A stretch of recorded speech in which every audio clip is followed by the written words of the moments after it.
Hi, this is Wendy Matthews, Conservation Projects Manager at the Nature Conservancy in Florida.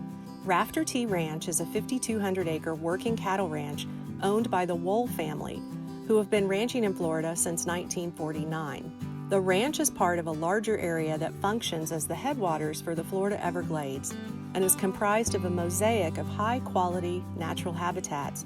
TNC began working with the Wool family in 2012 on a series of permanent conservation easements that are designed to protect the important natural resources found on the property, as well as enhance connectivity to existing managed lands, augment groundwater supplies through aquifer recharge, eliminate future development, and keep agricultural uses in place. Over the course of 7 years, we successfully protected nearly 5,100 acres of the ranch. The permanent protection of Rafter T Ranch is an enormous conservation win and a gratifying achievement for TNC and our partners.